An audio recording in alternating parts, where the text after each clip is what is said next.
भुवस्वः तत्सवितुर्वरेण्यं भर्गो देवस्य धीमहि धियो यो नः प्रचोदयात्। देव महेश्वरा गुरुरेव परब्रह्म तस्मै श्री गुरवे नमः। यथा सूर्यस्य कान्तिस्तु श्रीरामे विद्यते या सर्वशक्ति स्वरूपाय देवे भगवते नमः। देवे भगवते नमः। गुरु ही ज्ञान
तत्सवितुर्वरेण्यं भर्गो देवस्य धीमहि धियो यो नः प्रचोदयात्। ॐ भूर्भुवस्वः तत्सवितुर्वरेण्यं भर्गो देवस्य धीमहि धियो यो नः प्रचोदयात्।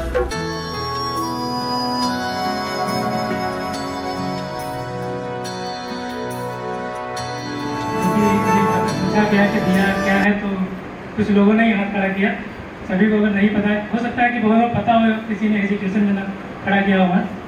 तो दिया का स्पेलिंग देखिए यहाँ पे लिखी हुई है, दिया से ही दिया की स्पेलिंग लिखी हुई है DIYA, दिया, divine India youth association, divine India youth association. जिसको भी नहीं पता एक बार मेरे साथ रिपीट करिए, बोलिए डिवाइन इंडिया। ऐसे युवाओं का समूह जो कि जिनके अंदर भी चेतना विकसित कार्य करती है, जिनके साथ में जो अपने साथ अपना भी सुधार करते हो, साथ में अपने साथ साथ में समाज के लिए भी कुछ कार्य करने के लिए, उसको भी आगे बढ़ाने के लिए कुछ कार्य करने की उनके अंदर चाहत हो।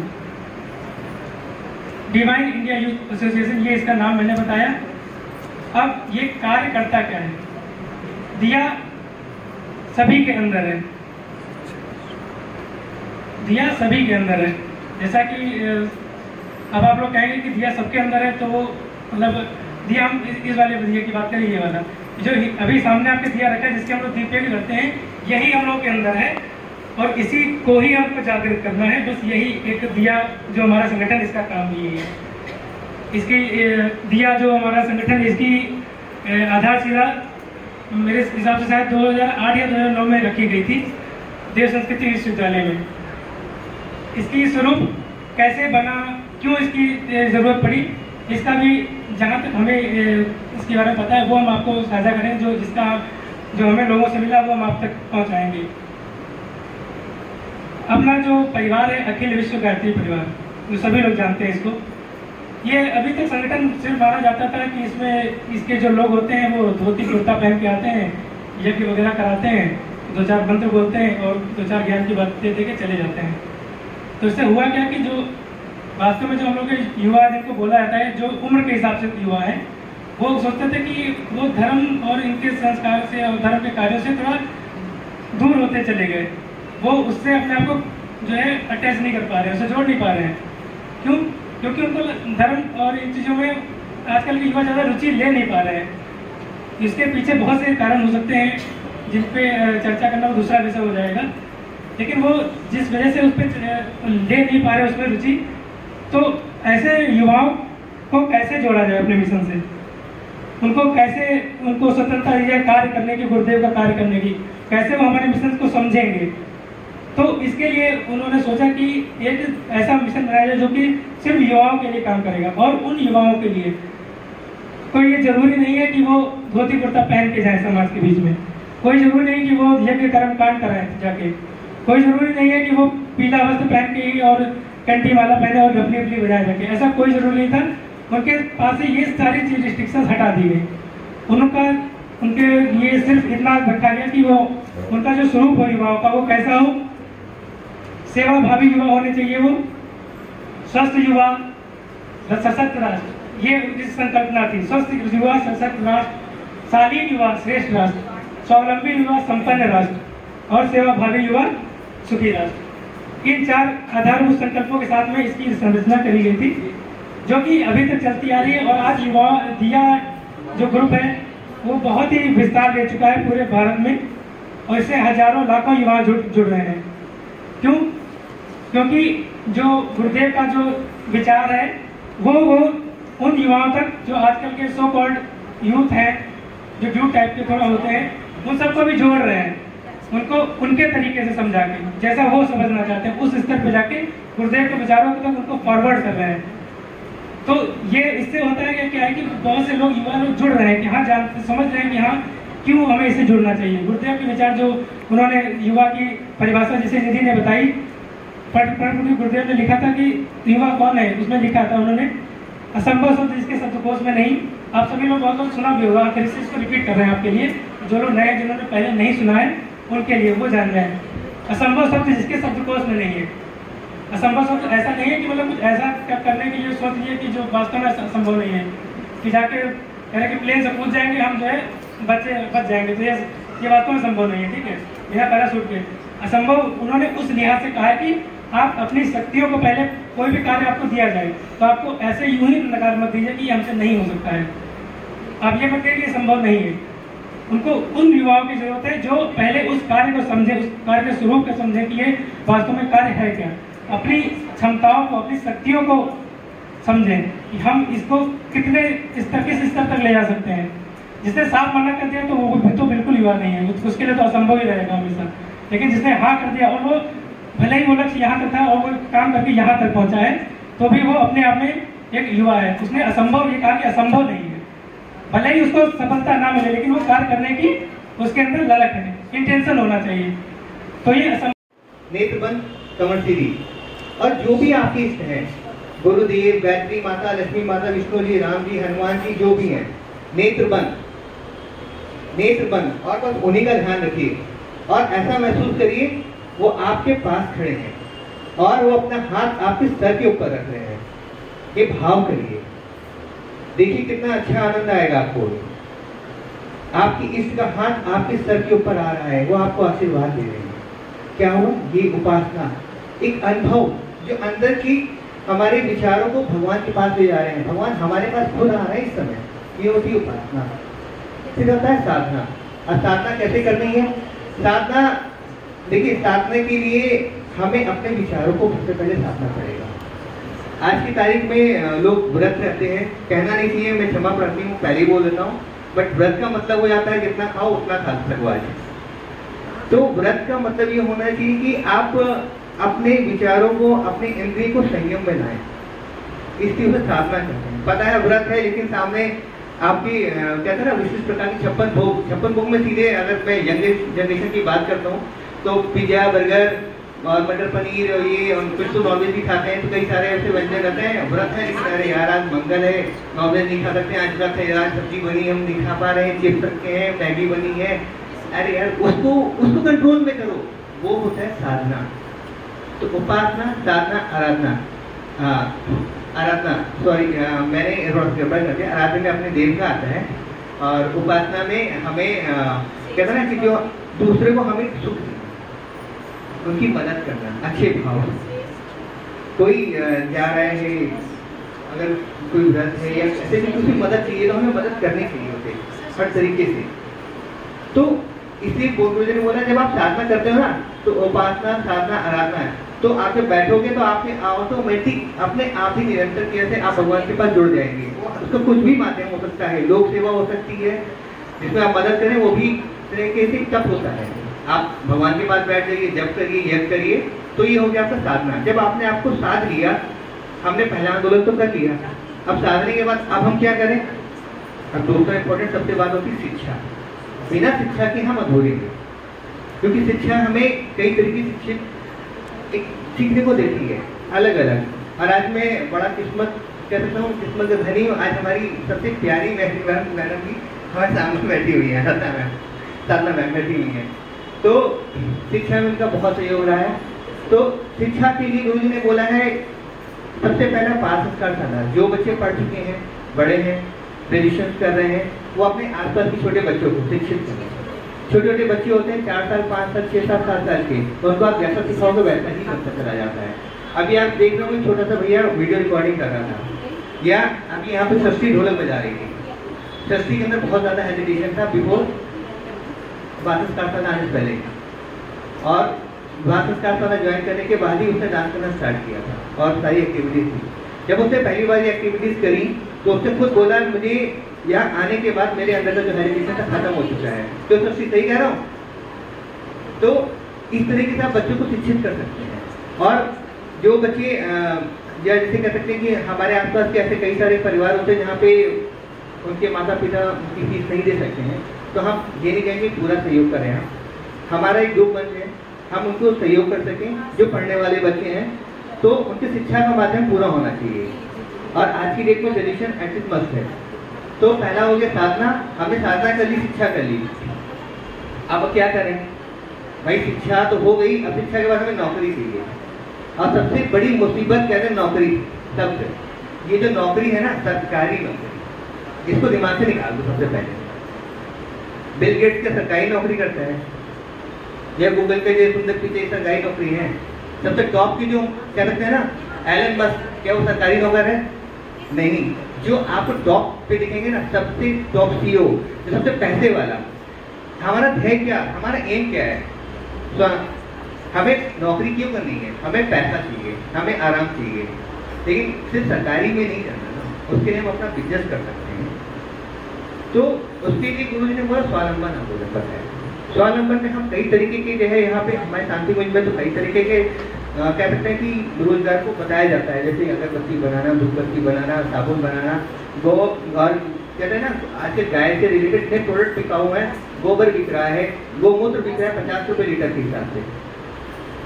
तो ये चीज कई सारे जो बड़े बिजनेसमैन है उन्होंने पकड़ लिया है, तो क्या हम छोटे लेवल पर नहीं कर सकते? कर सकते हैं। तो स्वावलंबन में भी हमें जो बिजनेस मिले उसे करना चाहिए। आज की तारीख में अगर पंखा खराब जाता है, अरे यार हमें तार जोड़ना नहीं आता, हमें तो आता ही नहीं है कुछ, अब कुछ नहीं, एक तार निकला हुआ है, अगर आपको ऐसी इतना आइडिया हो कि खाली तार टूटा है, अपने आप स्विच खोलिए, पेज निकालिए, तार जोड़ दीजिए। नहीं आता लेकिन उसे बुलाना क्या, एक बुला लो ये इलेक्ट्रीशियन को, सर 500 रुपए, काम कितने का? 5 रुपए का, ले कितना गया? 500, क्योंकि उसने दिमाग लगाया रोजगार में, स्वावलंबन, उसने बनाना सीखा, तो उसमें भी पैसे कमा रहा है। तो स्वावलंबन आंदोलन हो गया हमारा, हमने साधना कर ली, हमने शिक्षा ले ली और हम नौकरी भी कर रहे हैं। अब क्या बिल्कुल ठीक है? नहीं, हमारा स्वास्थ्य अच्छा होना चाहिए, हमें स्वास्थ्य के प्रति भी सचेत होना चाहिए। तो उसके लिए क्या है, हमें खाने पीने पे नियमित एक समय होना चाहिए।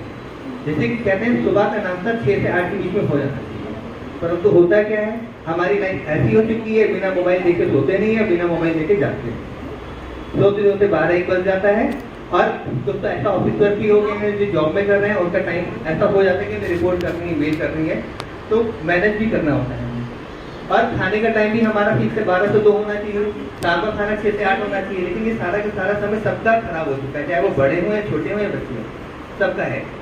तो डिपेंड करता है कि आप वो 12 बजे, लेकिन हम ये कहना चाहेंगे खाना आप एटलीस्ट 8 बजे से पहले खा लो, खाना आपको 7 बजे बन जाना चाहिए। फेमस अक्षय कुमार, वो सूर्य अस्त होने से पहले भोजन कर लेते हैं। वो एक ऐसा बंदा है जिसका इंटरव्यू लेने के लिए लोग सुबह 4 बजे आते हैं, 5 बजे, क्योंकि वो सुबह उठ जाते हैं। और हमारे गुरुदेव थे गुरुकुल में, शांति कुंज में, सुबह कितने बजे होती है? 2:30 बजे, 3 बजे, और वहाँ खाना कितने बजे शुरू होता है? 8:30 बजे सुबह का, और शाम का 5 बजे शुरू हो जाता है। और हम लोग जब जाते हैं कितने बजे खाते हैं? 8:30 बजे। मिला क्या? खिचड़ी, अरे कुछ बनता नहीं यहाँ पे। तो गलती किसकी है? हमारी। तो हमें अपने आप को सुधारना होगा। और जैसे कि आपकी जितने फास्ट फूड हो गया, बर्गर खटी के खाओ, ये थोड़ा खाओ, कभी कभार खा लो, लेकिन उसकी आदत मत बनाओ, ये हमारे शरीर को बहुत ज्यादा हानिकारक बना रहा है। तो हमें इसके प्रति सचेत होना चाहिए। और स्वास्थ्य के लिए हमें खाना तो हो गया, खाने के साथ साथ हमारी बॉडी को चलना होगा।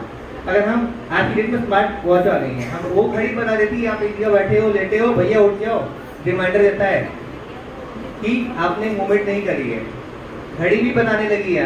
और यहाँ हम अपने दिमाग में सबसे बड़ी घड़ी उसको सुनते नहीं है, कोई एक्सरसाइज नहीं करते, सुबह उठे 8 बजे भाग गए, ऑफिस जाना है, चाय में चाय पिया, नाश्ता किया, जो भी भाग गए, रात में कोई एक्सरसाइज नहीं, योग करना नहीं।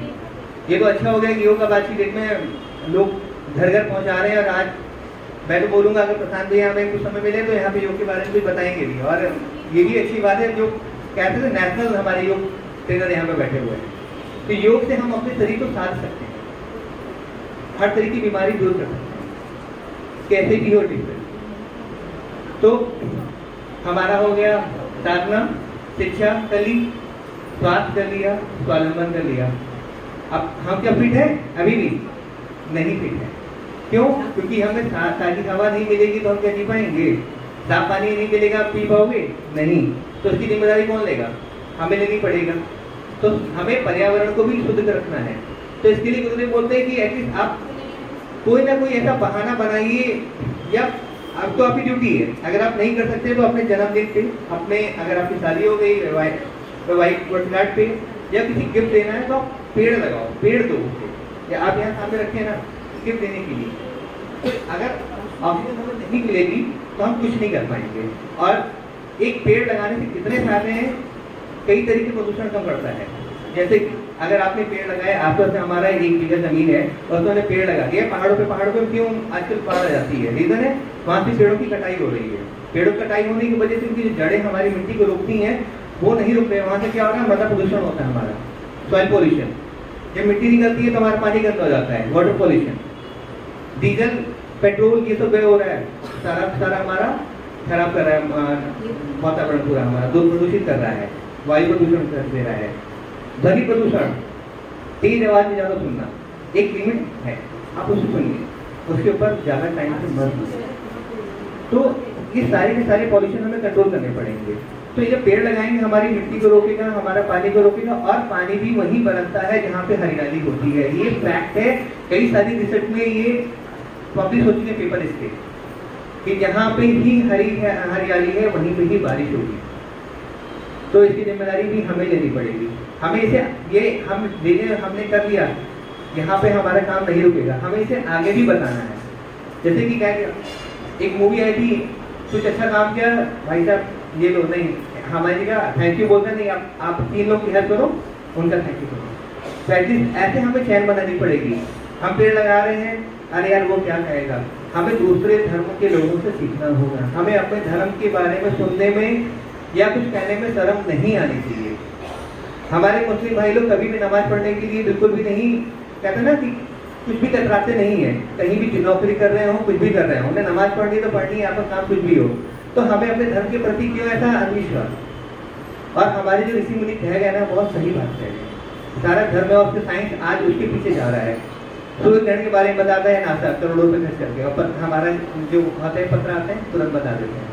तो जो ऋषि मुनि ने गणना करी बहुत सही करी है। तो पर्यावरण का हमें ध्यान देना होगा। अच्छा, हमने कितने आंदोलन कर लिए, अपने आप को साथ लिया? 7 आंदोलन, शिक्षा आंदोलन, स्वावलंबन हो गया, और स्वास्थ्य आंदोलन हो गया, पर्यावरण हो गया। अब घर की देवियां ही अगर हमारी पीछे हो गई तो हम क्या करेंगे? तो नारी उत्थान प्रोग्राम भी बहुत जरूरी है। तो नारी आंदोलन, तो गुरुदेव कहते हैं कि नर और नारी एक समान, तो हमें उनका सम्मान देना चाहिए, और नारियों को नारियों का भी सम्मान करना चाहिए। नारी नारी भी एक होनी चाहिए, टांग खींचने वाली नारी ही होती है एक दूसरे की। तो नारी को उत्थान, अगर वो उनको पढ़ाइए, अब जो कर रहे हैं उनको करने दीजिए आगे। तो नारी, कई सारे ऐसे गांव हैं या कई सारे ऐसे घर हैं जहाँ पे लोग दारू पीते हैं और लड़ाई करते हैं। दोनों हाथ को तेजी से रब करें, अपने आप मोबाइल छूट जाएगा, कहने की जरूरत ही नहीं, ठीक है? या तो मोबाइल रगड़ दीजिए, ठीक है? ऐसे एक बार और, दोनों हाथ पे रब करें, चेहरे पे लगा, थोड़ी ताजगी महसूस हो रही है। देखिए, जब योग की बात आती है तो मैं आप लोगों से एक प्रश्न पूछूंगा, इस संसार में सबसे बड़ा धन क्या है? कोई एक बताए, तेज से बताए। सबसे बड़ा सुख क्या है? सब स्वास्थ्य है। सबसे बड़ा धन हमारे ग्रंथों में, वेदों में कहा गया है विद्या। विद्या धनम सर्वधनम प्रधानम, कहा गया कि नहीं? और सबसे बड़ा स्वास्थ्य क्या है? पहला सुख निरोगी काया, बाकी सब मोह माया, ठीक है? तो विद्या धनम सर्वधनम प्रधानम, और पहला सुख निरोगी का शरीर माध्यम खलु धर्म साधन, ये हमारे वेदों में, ग्रंथों में कहा गया। दोनों चीज जरूरी है। अब मैं दोनों चीजों को जोड़ रहा हूं, कैसे? योग से। विद्या धनम सर्वधनम प्रधानम। अब जितने भी बच्चे पढ़ते हैं, लिखते हैं, मैंने भी इंजीनियरिंग की, प्रिपरेशन की, हर तरह के एग्जाम दिए, कई जगह सिलेक्शन भी हुआ, फिर योग में आ गए। तो विद्या की सुरक्षा कैसे होती? बच्चों ध्यान से सुनिएगा। अगर आप चाहते हैं कि बिना पढ़े सब कुछ आ जाए, बिना पढ़े, कितना महत्वपूर्ण बात बता रहा हूं, बिना पढ़े सब कुछ आ जाए तो कैसे होगा? मसी कागज छुयो नहीं, कलम लियो नहीं हाथ। कबीरदास के बारे में कहा जाता है कि उन्होंने कभी कागज नहीं छुआ, कलम हाथ नहीं लिया। तो योग और विज्ञान को जोड़ने की जो प्रक्रिया है, जो हमारे गुरुजी बोलते थे वैज्ञानिक अध्यात्मवाद, हमें उस चीज को बढ़ाना है। युवाओं का इंटरेस्ट तब आएगा जब हम युवाओं के फायदे की बात बताएं। तो फायदे की बात यह है कि जब हम योग से जुड़ेंगे तो विद्या योगेन रक्षते, जो सबसे बड़ा धन है वो क्या है? क्या है? विद्या है। सबसे बड़ा धन क्या है? विद्या है। और विद्या की सुरक्षा कौन करता है? विद्या योगेन रक्षते। उसके बाद जब स्वास्थ्य की बात आती है, शरीर माध्यम खलु धर्म साधन, उसमें भी शास्त्र, हमारे वेद और ग्रंथ, हमारे जो पुराने ग्रंथ हैं वो बताते हैं नास्ति योगात् परम बलम, योग से बड़ा कोई बल नहीं संसार में, इस ब्रह्मांड में कोई बल नहीं। तो कुल मिला के भगवान श्री कृष्ण ने श्रीमद् भगवद गीता में जब अर्जुन को टेंशन हो गया, बहुत भयंकर टेंशन हो गया, तो उन्होंने कहा कि गृहस्थ जीवन जिए, विद्यार्थी जीवन जीने, युद्ध का जीवन जिए, कौन सा जीवन जिए? उन्होंने कहा कि योगी बन जाओ, जहां रहो अपना सर्वश्रेष्ठ जीवन जियो। जैसे यहाँ पे बैठे हैं, थोड़े लोग ऐसे किए हैं, थोड़े लोग ऐसे किए हैं, थोड़े लोग मोबाइल चला रहे हैं, थोड़े लोग मैच देख रहे हैं, तो यहाँ पे जब तक हो तब तक पूरी तरीके से सक्रिय हो। तो दोनों हाथ ऊपर उठाएं और उल्टा करें हाथ। 1 2 3 5 6 7 8 9 10 सीधा करें। 1 2 3 4 5 6 7 8 9 10। अपने कंधे को पकड़े, अपने कंधे को पकड़े, कंधे को पकड़े और ऊपर देखें आसमान, आसमान देखें, मेधाशक्ति विकास योग। चलिए आसमान, कंधे को पहले पकड़ना है, देखिए ये ऐसे कंधा है और ऐसे पकड़ के ऊपर 8 9 10 रिलैक्स। अब देखिए इस हाथ से कंधे को ऐसे पकड़िए, सब लोग पकड़िए, जो नहीं पकड़ पा रहे हैं टेंशन की बात है, आज से करना शुरू कर दीजिए। मोटे हो गए हैं, गर्दन आपका सही से काम नहीं कर रहा है, पकड़िए सब लोग, युवा पकड़िए, जो पकड़ लेगा वो युवा है। 1 2 चेक करना पड़ेगा कौन कम पकड़ा है। 4 5 6 7 8 9 10। नहीं होता है तो सोचते सरेगा छोटा है या बड़ा है, क्या ऐसा नहीं है। इसकी सक्रियता आपकी सबसे ऐसा दिखा दिया लोग। हाँ मोशन दिखाना है। 8 9 10 हाथ पर लाइए, बिल्कुल सीधा। 1 2 3 4 5 6 7 8। देखिए सबने मोबाइल सजर पे छोड़ दिया, नहीं तो मोबाइल लेके काम पे जाएंगे तो स्क्रीन था। तो मैं आपको सिंपल जो चीज बता रहा हूँ, इस समय संक्रमण का समय है। मैं आपको बता दूं भी रहता है, मतलब एक दूसरे को खाने के लिए तत्पर है, लेकिन खाते नहीं। क्यों? क्योंकि अहिंसा की प्रतिष्ठा हो जाती है, यहाँ पे महादेव ध्यान करते हैं। तो अगर मान लीजिए घर परिवार में लड़ाई ना हो, उसके लिए क्या करना पड़ेगा? योग करना पड़ेगा। स्वास्थ्य में अच्छा होना है तो क्या करना पड़ेगा? योग करना पड़ेगा। बिना पढ़े लिखे सब कुछ आ जाए, उसके लिए क्या करना पड़ेगा? योग करना पड़ेगा। रोगों से मुक्त होना है तो क्या करना पड़ेगा? योग करना पड़ेगा। और लोगों को जोड़ना है तो क्या करना पड़ेगा? योग करना पड़ेगा। कुल मिला के जब योग करना है तो शुरू कर देंगे आज से हम लोग। फिर काम की बात बता रहे हैं कि देखिए ये जो आपका योग है, ये आपका सॉफ्टवेयर है, ऊपर दिमाग। अभी सॉफ्टवेयर इंजीनियर हमारे भैया हैं, 150 लोग इनके हाथ में काम करते हैं, इनके अंडर में गाइडेंस में, ठीक है। तो ये आपका सॉफ्टवेयर है हमारे शरीर में। ध्यान से बच्चों सुनिए, मैं पूछूंगा, ठीक है। जब नीचे देखोगे तो पूछ लूंगा, खड़े होकर ऐसे बताना पड़ेगा, ठीक। इसलिए नीचे नहीं देखना।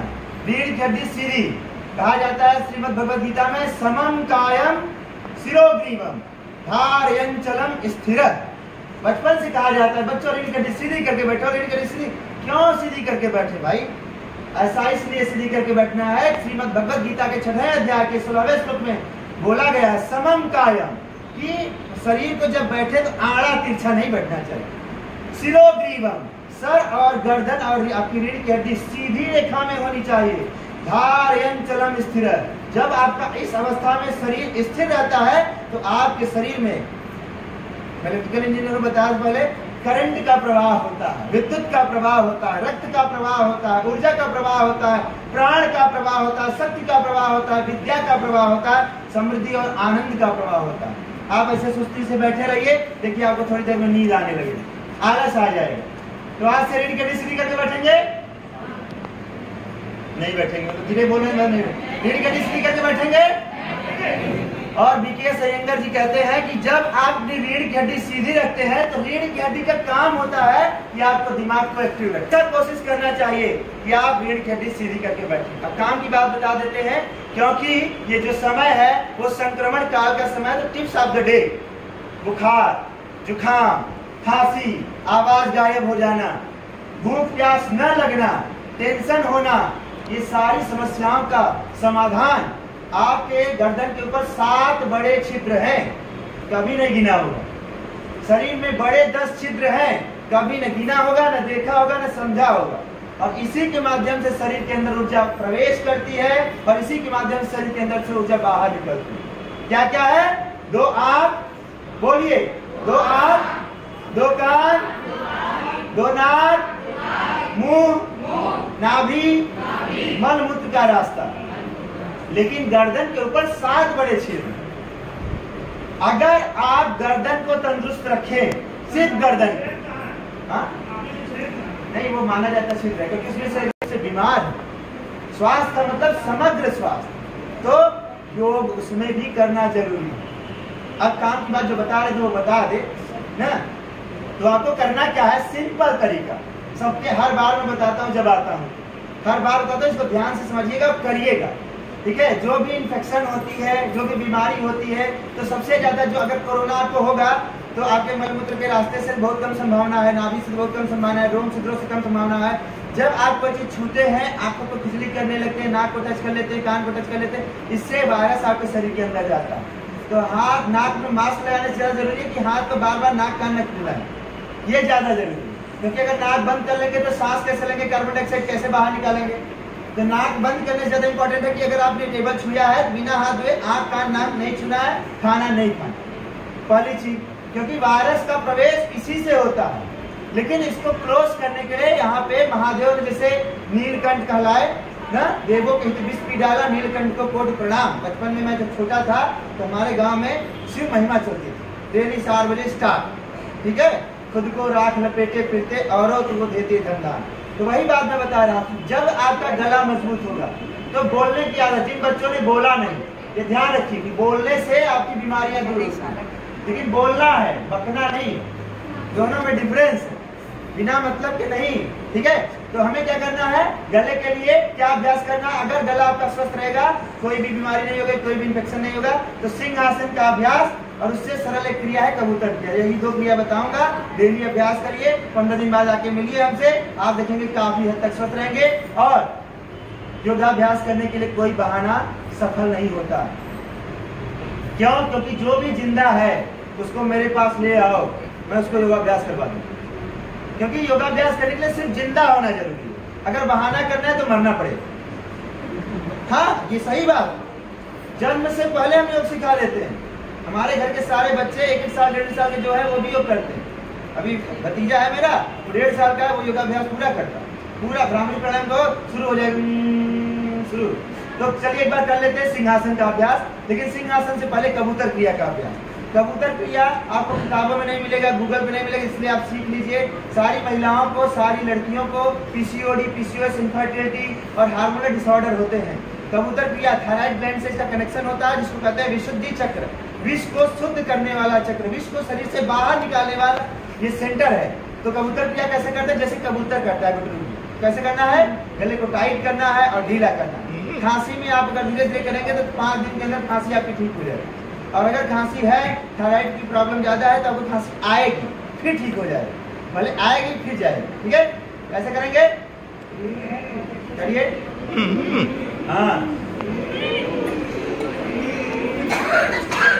देखिए, ये थायराइड ग्लैंड इनका गड़बड़ है, इन्होंने खींचा है, थायराइड ने इनको खींचा है, ठीक है। चलिए करिए करिए।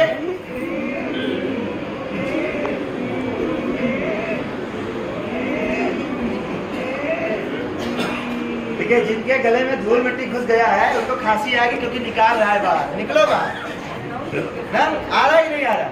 पहला तो ये डेली संकल्प ले लीजिए कि हम प्रत्येक दिन 20 बार कबूतर क्रिया सुबह उठने के बाद तुरंत करेंगे, ठीक है। सिंहासन चलिए करिए सब लोग, पूरा मुंह खोलना है बड़ा सा, जितना बड़ा आपका बन सके। जो तंबाकू खाते हैं बड़ा मुंह नहीं खोल पाते, ऐसे टेस्ट होता है, नहीं जा रहा है, खत्म, आप मेडिकल फेल हो गए। तो सभी लोग सिंहासन का अभ्यास करेंगे। सिंहासन भगवान शिव जी ने कहा 4 सर्वश्रेष्ठ आसनों में से एक बहुत ही बेहतरीन आसन है, और इसको करने के लिए कुछ नहीं, शेर का मूड है, कैसे भी दहाड़ सकता है, ठीक है। तो शेर जैसे दहाड़ना, और इससे लार बनता है, चेहरे का ग्लो, ब्लड का फ्लो बढ़ता है, कील मुहासे खत्म हो जाते हैं, और जबड़ा मजबूत होता है। निगेटिव एनर्जी जो होती है, जो तुतलाते हैं बच्चे, आवाज बोलने की स्टेज पे डर लगता है जाने से, तो जब सिंहासन करोगे तो आधा डर तो वैसे खत्म हो जाएगा, क्योंकि शेर कभी डरता नहीं है ना। तो इसलिए सिंहासन का अभ्यास प्रत्येक बच्चों को जरूर कराएं। इसका एग्जाम्पल मैंने बच्चों को स्कूलों में, केंद्रीय विद्यालय में टीचर रहा हूँ, हजारों स्कूलों में वर्कशॉप कर चुका हूँ। तो बच्चों पे अगर आप उनको तरह तरह की आवाज की मिमिक्री की प्रैक्टिस कराते हैं, मैं मिमिक्री आर्टिस्ट भी हूँ, तो मिमिक्री की प्रैक्टिस कराते हैं तो उनके दिमाग की ग्रोथ बहुत अच्छी होती है, ठीक है। तो चलिए एक बार एक बार नहीं, 5 बार सिंहासन का अभ्यास करेंगे, फिर उसके बाद शांति। पूरा मुंह खोलेंगे, पहले साइलेंट से, बिना आवाज वाला, बस मुंह खोलेंगे, जैसे सुबह सुबह सिर करता है ऐसे।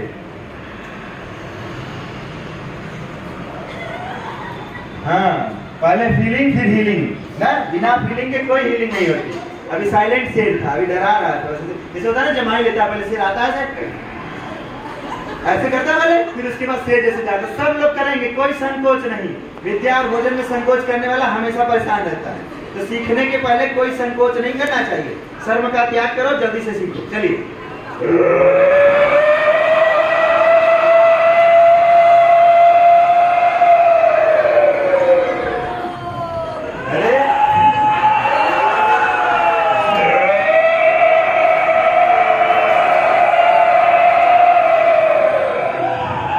सिंहासन करते सब हुए लोग एक साथ करिए। देखिए अभी कर लेंगे, यहाँ पे मौका है, सीख लीजिए। घर पे कर रहा तो कर लेंगे, लोग दौड़ा लेंगे, इसलिए यहाँ पे कर लीजिए ना। देखिए मौका बार बार नहीं मिलता, ठीक है। अवसर का जो लाभ उठा के अवसर में अपना सृजन कार्य कर ले, वही युवा है, ठीक है। चलिए, 2 बार किया, 3 बार हो।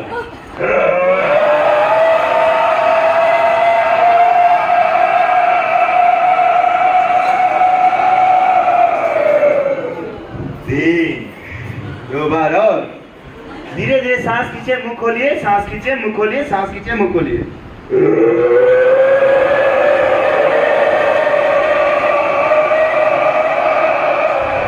बहुत लोग ऐसे हैं, यहाँ पे नहीं करेंगे, घर पे ट्राई करेंगे, कहीं गड़बड़ तो नहीं मामला। यहाँ संकोच आ रहा है। अंतिम बार पूरी जोश होश के साथ। युवा वही है, लिखा था इसमें, पत्रक में लिखा है, जो जोश और होश के साथ कार्यों को करता है, जो कुशलता से साथ कार्यों को करता है, ठीक है। समय नहीं, मैं बहुत बात बताता हूँ, जब टिप्स बताता है, ढेर सारे टिप्स बताता है स्वास्थ्य के, लेकिन जितना बता दो, अगर इतना भी कर लो ना तो बीमारी गायब। इतना दहाड़ दो, कोरोना की हिम्मत है वो आ जाए आपके गले में ना। कोरोना आया, दहाड़ दिए, डर के भाग जाएगा वो, ठीक है। चलिए, हाँ चलिए, लेकिन हाँ सावधानी, सूर्यास्त के बाद इसका अभ्यास नहीं करेंगे, ठीक है। मतलब इसलिए कि घर वाले कोई डरे नहीं, ठीक है। चलिए, मजाक कर रहे हैं कि चीता आजकल बहुत फैला था, कहीं डंडा लेके लोग दौड़ा लिए दूसरे दिन। चलिए, अंतिम। छोड़ो तंदा दिगुल बजा दो, समय तुम्हें ललकार रहा है, समय तुम्हें ललकार रहा है। नौजवानों उठो, वक्त यह कह रहा, नौजवानों उठो, वक्त यह कह रहा, खुद को बदलो, जमाना बदल जाएगा।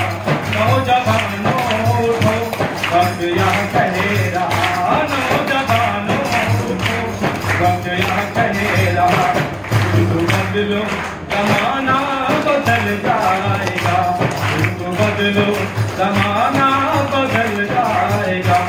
नौजवानों उठो, वक्त यह कह रहा, नौजवानों उठो, वक्त यह कह रहा, खुद को बदलो, जमाना बदल जाएगा।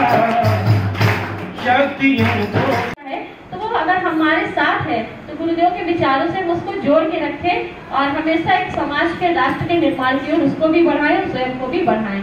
खुद को बदलेंगे तो जमाना बदल जाएगा। तो आज हम लोगों ने जिस तरह से शब्द आंदोलन के बारे में जाना, तो अब हम चाहते हैं कि जैसा कि हमारे कार्यक्रम का जो बिंदु था कि हम लोग कुशल नेतृत्वकर्ताओं का गठन भी करेंगे।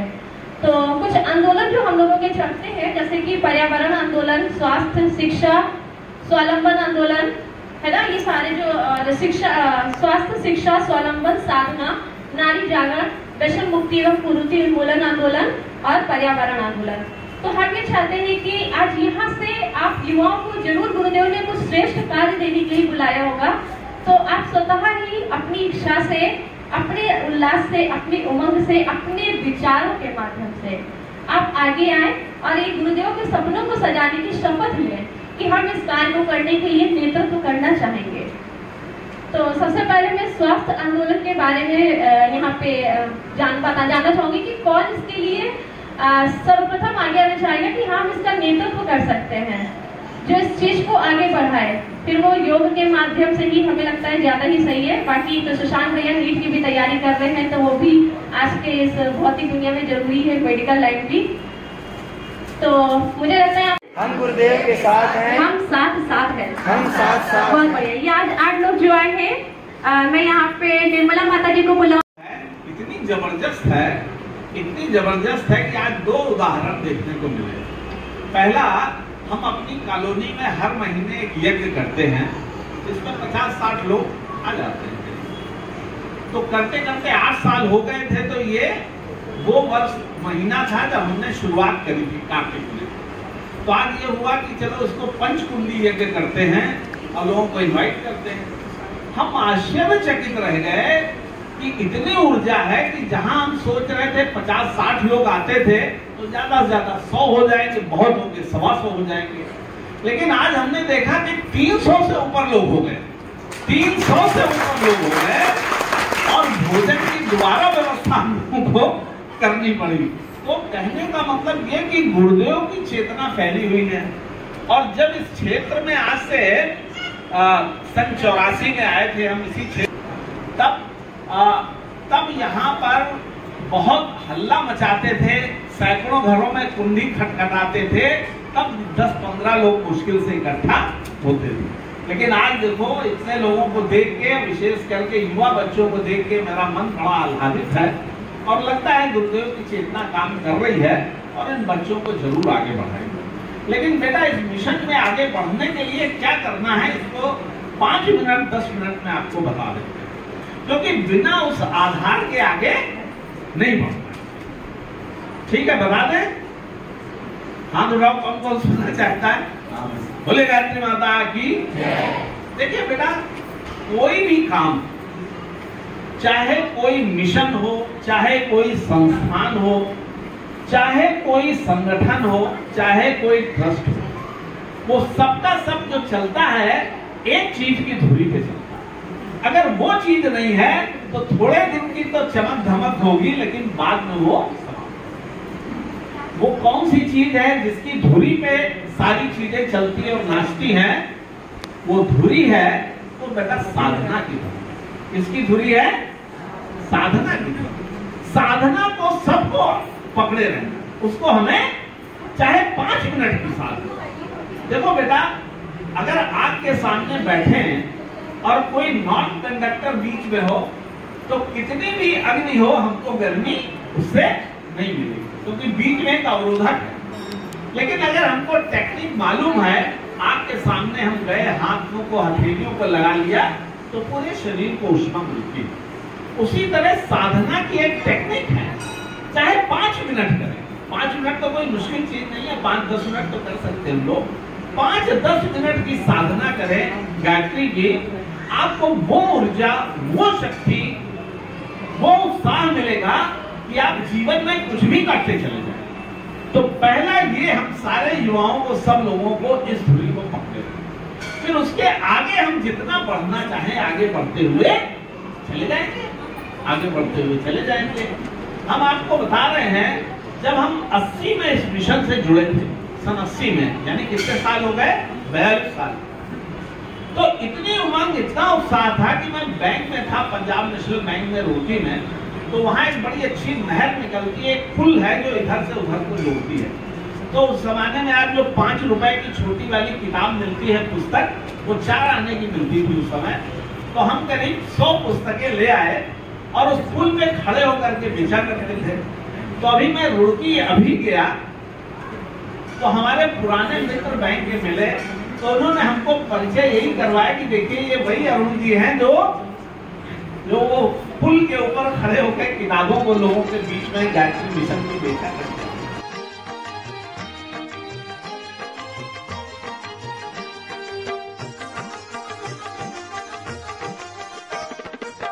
घर घर अलख जगाएंगे हम, बदलेंगे जमाना। घर घर अलख जगाएंगे हम, बदलेंगे जमाना। बदलेंगे जमाना हम बदलेंगे जमाना, बदलेंगे जमाना हम बदलेंगे जमाना। घर घर अलख जगाएंगे हम बदलेंगे जमाना, घर घर अलख जगाएंगे हम बदलेंगे जमाना।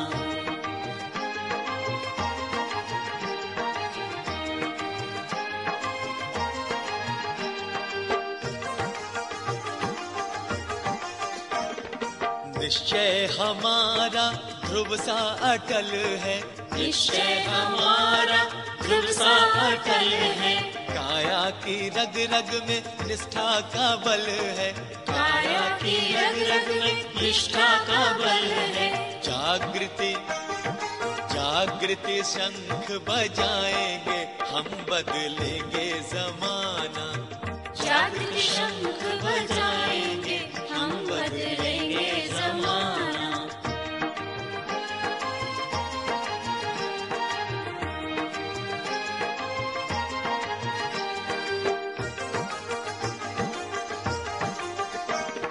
श्रम से बनाएंगे माटी को सोना, श्रम से बनाएंगे माटी को सोना। जीवन बनेगा उपवन सलोना, जीवन बनेगा उपवन सलोना। मंगल मंगल सुमन खिलाएंगे हम बदलेंगे जमाना, मंगल सुमन खिलाएंगे हम बदलेंगे जमाना।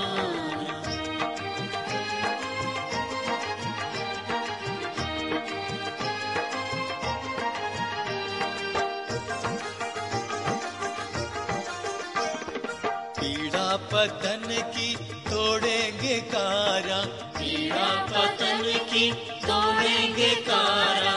ममता की निर्मल बहाएंगे धारा, ममता की निर्मल बहाएंगे धारा। समता का दीप जलाएंगे हम बदलेंगे जमाना, समता का दीप जलाएंगे हम बदलेंगे जमाना।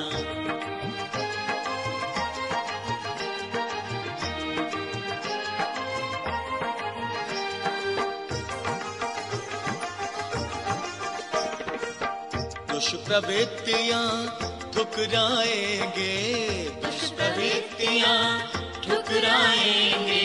सत्प्रवृत्तियां अपनाएंगे, सत्प्रवृत्तियां अपनाएंगे। ज्योति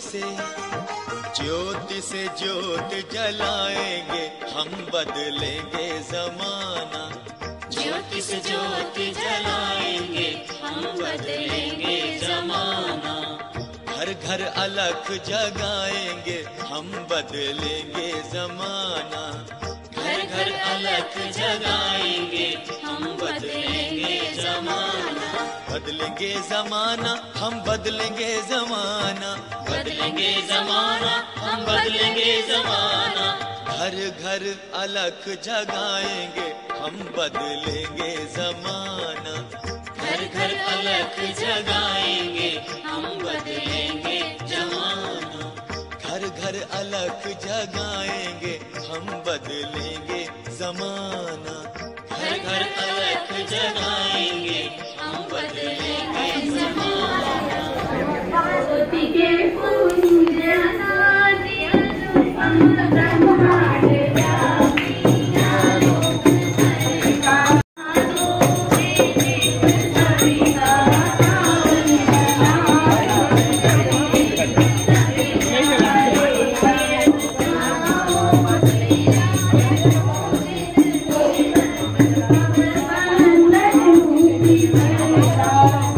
Hare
धीमहि धियो यो नः प्रचोदयात् स्वाहा इदं गायत्री इदं नमः ॐ भूर्भुवः स्वः तत्सवितुर्वरेण्यं धीमहि धियो यो नः प्रचोदयात् स्वाहा इदं गायत्री इदं नमः ॐ भूर्भुवः स्वः तत्सवितुर्वरेण्यं भर्गो देवस्य धीमहि धियो यो नः प्रचोदयात् स्वाहा इदं गायत्री इदं नमः ॐ भूर्भुवः स्वः तत्सवितुर्वरेण्यं भर्गो धियो यो नः प्रचोदयात् स्वाहा इदं गायत्री इदं नमः ॐ भूर्भुवः स्वः तत्सवितुर्वरेण्यं भर्गो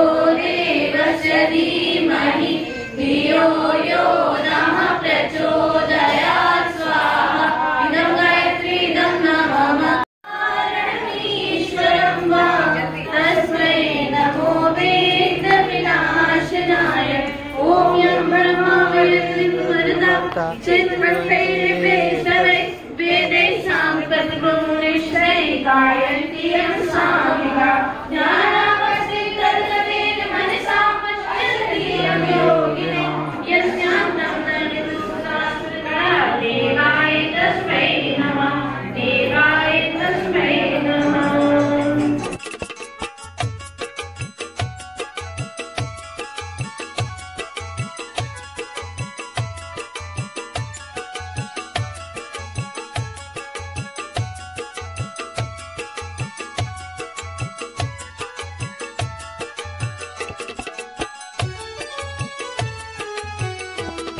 होता है सारे विश्व का कल्याण यज्ञ से, जल्दी प्रसन्न होते हैं भगवान यज्ञ से।